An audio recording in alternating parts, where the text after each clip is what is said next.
అన్నవరం సత్యదేవుని ఆవిర్భావం మరియు సత్యదేవుని గురించి తెలుసుకోవలసిన విషయాలు. అందరికీ నమస్కారం. ఈ వీడియోని చూసే ముందు ఈ వీడియోని లైక్ చేయండి. అలాగే శ్రీ మాత్రే నమః అని కామెంట్ చేయండి. బ్రహ్మ విష్ణు మహేశ్వరుల ఏకీకృత స్వరూపంగా పంపానదీ తీరంలో రత్నాచలంపై సత్యనారాయణ స్వామి కొలువైన అన్నవరం పుణ్యక్షేత్రం భక్తుల పాలిట పెన్నిధి. అన్నవరం అంటే అడిగిన వరాలను, అనిన వరం ఇచ్చేదని అర్థం. స్థల పురాణాన్ని అనుసరించి మేరుపర్వతం, ఆయన భార్య మేనక శ్రీమహావిష్ణువు గురించి చేసిన తపస్సు ఫలించి భద్రుడు, రత్నకుడు అనే పుత్రులు కలిగారు. విష్ణుభక్తులైన వారి తపోఫలంగా ఒకరు భద్రాచలంగా, మరొకరు రత్నాచలంగా మారారు.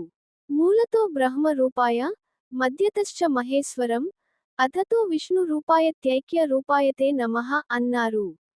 కనుక కింది భాగాన్ని బ్రహ్మస్వరూపంగా, మధ్యభాగాన్ని పరమేశ్వరునిగా, పైభాగాన్ని విష్ణురూపంగా భక్తులు ఆరాధిస్తారు. సత్యనారాయణ స్వామి వారికి ఒక పక్కన అనంతలక్ష్మి, మరో పక్కన పరమశివుడు ఉంటారు. ఖరనామ సంవత్సరం శ్రావణ మాసం శుక్లపక్ష విదియనాడు స్వామి అంకుడు చెట్టు కింద ఆవిర్భవించినందున అన్నవరం పుణ్యక్షేత్రంలో ప్రతి సంవత్సరం శ్రావణ శుద్ధ విధి రోజున ఆవిర్భావ దినోత్సవం ఘనంగా వేడుక చేస్తారు. ఈ సందర్భంగా పంచామృతాభిషేకం, ప్రాకార సేవ, గ్రామోత్సవం వంటి అనేక విశేష కార్యక్రమాలు నిర్వహిస్తారు. ఈ ఉత్సవాలను పురస్కరించుకుని భక్తులు అసంఖ్యాకంగా అన్నవరం దివ్యక్షేత్రాన్ని దర్శించుకుంటారు. ఆలయ ప్రాంగణంలో రామాలయం, వనదుర్గ ఆలయం, వ్రత మండపాలు ఉన్నాయి.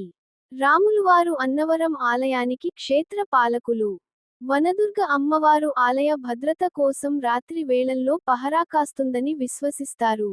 ఈ మండపాల్లో సత్యనారాయణ స్వామి వ్రతం చేసుకోవడం పుణ్యప్రదంగా భావిస్తారు. ఈ వ్రతంతో పుణ్యం, పురుషార్థం, భక్తి, ముక్తి కలుగుతాయి. లక్ష్య సాధనకు అవసరమైన మానసిక బలాన్ని సమకూర్చి మన జీవితాలను సుసంపన్నం చేస్తుంది. ఈ ఆలయంలో ఇచ్చే ఎర్ర గోధుమనూక ప్రసాదం అమృతాన్ని తలపిస్తుంది. ఇదెంతో ఖ్యాతి పొందింది. అలాగే ఈ పుణ్యక్షేత్రంలో ప్రతిరోజూ ఆయుష్ హోమం నిర్వహిస్తారు.